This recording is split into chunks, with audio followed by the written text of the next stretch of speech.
Hi hello வணக்கம். This is journey. Join with me always the real face of India. So இந்த நிகழ்ச்சியில் நிறைய நம்ம பெண் சுதந்திரத்தை பற்றி பேசிகிட்டே வரோம்.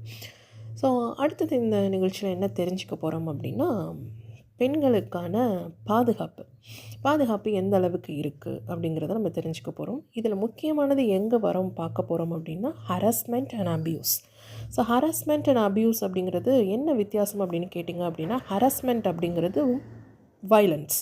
ஒருத்தவங்களை நீங்கள் ரொம்ப ஹர்ட் பண்ணுறது, அவங்கள அட்டாக் பண்ணுறதுக்கு பேர் ஹராஸ்மெண்ட். அண்ட் தென் அப்யூஸ் அப்படிங்கிறது அவங்களுடைய பெயர்கள் அல்லது புகைப்படங்களை வைத்து நீங்கள் அவர்களுடைய வீடுகளிலோ அலுவலகங்களிலோ அல்லது பொது இடங்களிலோ உங்களுக்கு தெரிந்த நபர்கள் மூலியமாக அவர்களை அவதூறு பரப்புவதில் அவர்களை குறித்து பேசுவதற்கு பெயர் அபியூஸ் அப்படின்னு நம்ம கேள்விப்பட்டிருக்கலாம். அதுதான் உண்மை. இன்றைய காலகட்டத்திலும் 2024 ஆனாலும் சரி, இன்றளவும் நடந்து கொண்டிருக்கிறது அப்படிங்கிறது ரொம்ப உண்மையான விஷயம். இப்போ உதாரணத்துக்கு ஒரு பெண் வச்சுப்போமே. இப்போ நானே ஒரு இடத்துல ஒரு விஷயமா ஒருத்தர்கிட்ட பேசுகிறோம் அப்படின்னா, எனக்கு முன்ன பின்ன தெரியாத அந்த நபர் யார் என்று.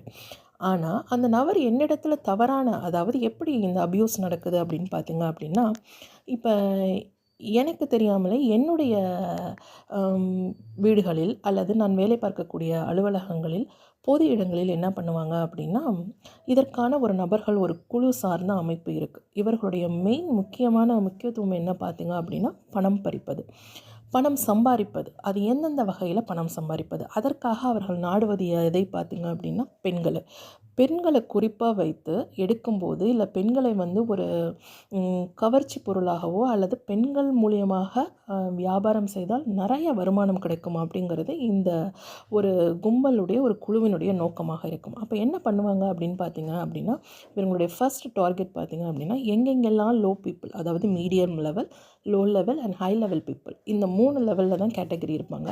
இந்த மாதிரி பெண்களை அவங்க என்ன பண்ணுவாங்க அப்படின்னா, ஃபஸ்ட்டு டார்கெட் பண்ணுவாங்க. அதில் முதன்மையாக இருக்கக்கூடியது பார்த்திங்க அப்படின்னா, அழகான பெண்கள், ஆவரேஜான பெண்கள், மிக அழகான பெண்கள் அப்படின்னு நம்ம வைத்துக்கொள்ளலாம். ஸோ இந்த ஆவரேஜான பெண்களுக்கு பார்த்திங்க அப்படின்னா, அவங்களுக்கு என்ன நடக்குதுன்னே தெரியாது. இதுக்கு என்ன உதாரணம் சொல்லலாம் அப்படின்னா, சில பெண்கள் அவர்களுடைய இருப்பிடங்களில், அவங்க வசிக்கக்கூடிய இடங்களில், அவங்க குளியலறை அல்லது பொதுவான கழிப்பிடங்கள், இந்த இடத்துலலாம் அவர்களுக்கு தெரியாமல் சின்ன சின்ன ரகசிய கேமராக்கள் அப்படிங்கிறது இந்த குழு சார்ந்த நபர்களால் வைக்கப்படும். அதனுடைய வீடியோக்கள், புகைப்படங்களை எடுத்து என்ன பண்ணுவாங்க அப்படின்னா, இன்றைய காலகட்டத்தில் நமக்கு வலைதளம் அப்படிங்கிறது ரொம்ப ஈஸி, அதற்கான நெட்வொர்க்கும் ரொம்ப ரொம்ப சர்வசாதாரணம். ஸோ அவங்க இந்த வீடியோக்களெல்லாம் எடுத்து அதன் ஒரு வழியாக பரப்புவாங்க. பரப்பும்போது என்ன ஆகும் அப்படின்னா, இது பலதரப்பட்ட மக்களுக்கும் மனிதர்களுக்கும் சேரும். இப்போ அந்த எடுக்கக்கூடிய நபருக்கு மட்டும்தான் தெரியும். ஆனால் அதில் பங்கு பெறக்கூடிய பெண்களுக்கும், அதை மறைமுகமாக எடுக்கக்கூடிய பெண்களுக்கும் அது தெரியாது. நம்மளோட புகைப்படம் தான் போகுது அப்படின்னு தெரியாது. ஸோ எடுத்து இந்த நபர்கள் என்ன பண்ணுவாங்க அப்படின்னா, அந்த பெண்களுக்கு தவறான முறையில் ஹராஸ்மெண்ட் அண்ட் அபியூஸ் யூஸ் பண்ணுவாங்க. தொடர்ந்து நிறைய விஷயங்கள் பேசுவோம். நன்றி.